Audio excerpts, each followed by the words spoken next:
Hey guys, welcome back to my channel. It's your boy Nyalaz Marco and I am here with a hair video, and in today's video we're going to be styling this unit here. It is a teapot wig, and yeah guys, just sit down, relax, and I'll be giving you all the tea to this hair, how we managed to achieve this look. So yeah, stay tuned. Shawty claiming that she got me red-handed, cheating with the girl next door. Squeeze. Tell me what you never do when I see the cash from my Insta explore. So I've already washed the hair, conditioned it and treated it well, and I used the African thread method to straighten the hair, because you don't want your hair to be straightened using any heat method. That is not good for your hair. Just stay away from it. So yeah, this is what I did off camera because I didn't want this video to be too long. So yeah guys, as you can see, I'm doing the base cornrows, and these are really important because you know it's a protective hairstyle and it will protect your hair from breakage, from any damage at all. So you need to have these under your wigs, and also they have to be really neat. You have to be ready for anything. You don't know what will happen in the streets. The streets are not safe, so you know you're slaying with or without your wig. If your wig come off, you are still good, but that shouldn't happen guys. You own that wig, you know, wear it like it's yours and make sure it's secured. This is why you need to keep on watching this channel, because I will be teaching you guys, giving you all the tea that you need. So yeah guys, just sit down, relax, and yeah, let's get into this. So I'm using a gel called pomade gel. So this gel, I believe, is an Asian brand. I don't know whether it's from Singapore or a Chinese brand, but yeah, I bought it here in China. It is very affordable. I'll put the link in the description box. I think it is under $1, and it works super good. It holds the natural 4C or 4B hair really well, and if you know how to use it well, you can be using it for your gel ups or your slick ponytails, even braiding, you know. So yeah guys, I recommend this. It's good, but then sometimes if you overuse it, you start noticing some white flecks. But not to worry, if you keep on watching my channel, in the next coming videos I will show you guys a detailed video on how to use this gel, because it is very useful, you know.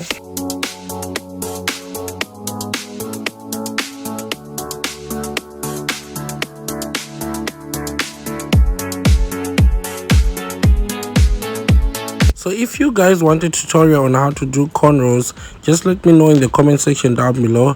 I'll be so glad to make a video, a very detailed video, a beginner friendly video on how to do your cornrows. There are different methods on how to do cornrows, but I do it my way. Especially the way I start the cornrows is a little bit different from what I see on the internet. But yeah guys, everything else is very much similar, but I will try and make a very detailed video so that you guys can learn one or two from it.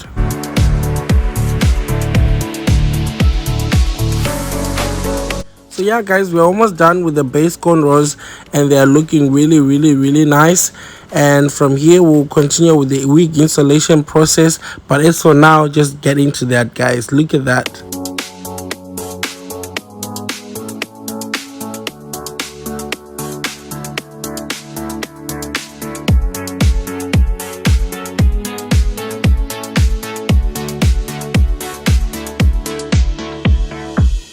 So I just went ahead and went in with my hair growth oil that I got from Nyalaz Spa. I'll put her Instagram in the description box so that you can purchase yours if you want. It is good for hair growth, anti-dandruff, strengthening your hair, and all those good stuff. And I also went ahead to clean her forehead, you know, to just remove the natural oils, because if you have those oils, like the lace might not like really stick well, it might start lifting. And also I went ahead to you know, put some foundation that is similar to your skin tone, and yeah, that is what I did. You can also use the foundation that is similar to your skin tone, and that will just work well. And then the glue that I'm using today is board hold. It is super duper nice. If you use this this glue, your wig won't go anywhere, like it will stay in place. But you have to make sure that the layers are really thin, and make sure that the glue dries clear before you go to the next layer. So for this particular install, I went in with 2 layers. Yeah, 2 layers were just working well for me.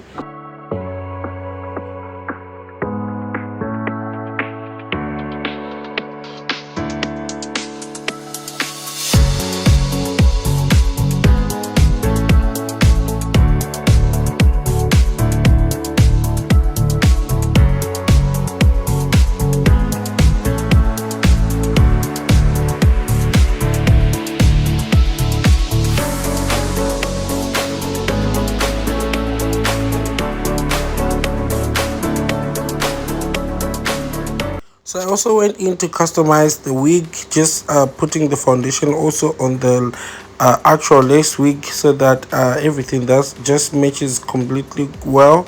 And right now I was trying to position the wig to just make sure everything is sitting where it's supposed to sit. And I like starting from the front because, you know, it's a T-part wig, and just trying to make sure that the middle parting is sitting right on the center head.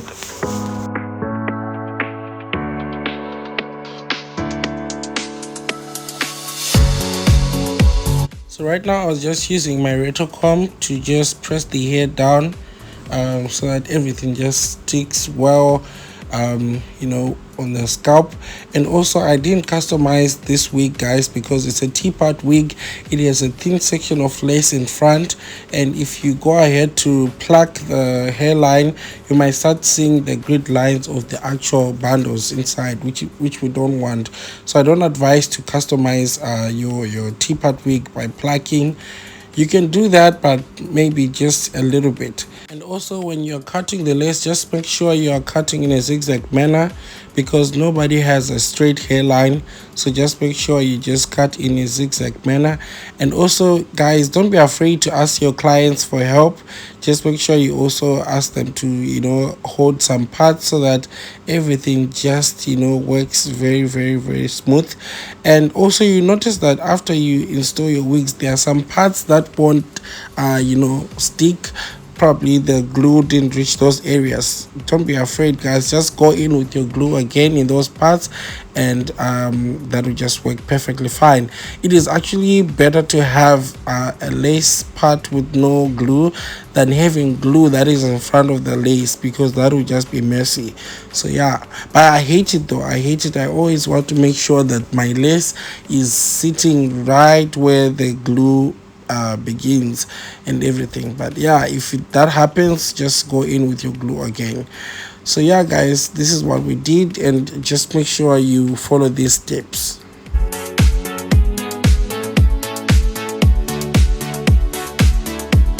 So before I went ahead to put the melt band, I went ahead with my got to be.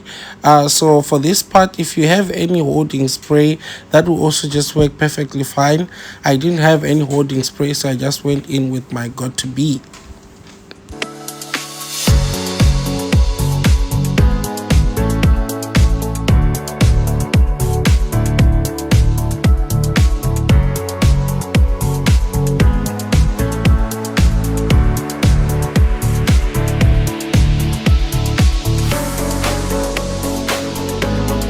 So I went in with my mousse so that I can get rid of the flyaway hairs, and I also used a wax stick from Ebon Goddess.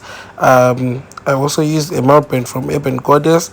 So I'll make sure to put her link in the description box, so that you can purchase her wig install kit. It is very convenient. You guys would love it for your installs.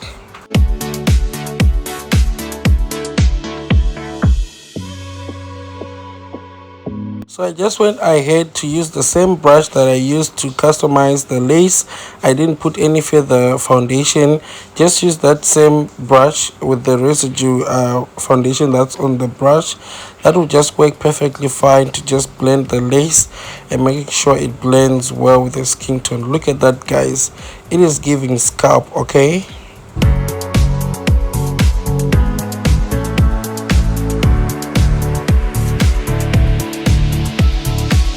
So on to the baby hairs part, guys. What's an Insta without baby hairs? You know what I'm saying? So we have to put the Nyalaz Marco signature baby hairs. So for today, we're not going for dramatic baby hairs. We're just going to do the baby hair, no baby hair look. Yeah, so that everything just looks very, very flawless. And yeah, guys, we're just going to do the Scooby Dooby action. This part, guys, I believe, practice just makes everything perfect. I don't really have, like, a method to do baby hairs. Just play around with your mousse and your brush to just do the Scooby Dooby. And yeah, guys, this is the final look. Look at that, guys. Yes, shake it, girl, shake it. Silly hair got back. This was looking really nice. I love the highlights. The highlights are just sitting where they're supposed to sit. And guys, let me know what you think in the comment section down below, and let me also know what videos you'd like to see. So yeah, guys, make sure you subscribe, turn on your post notification so that you'll be the first to see the next video. Peace out.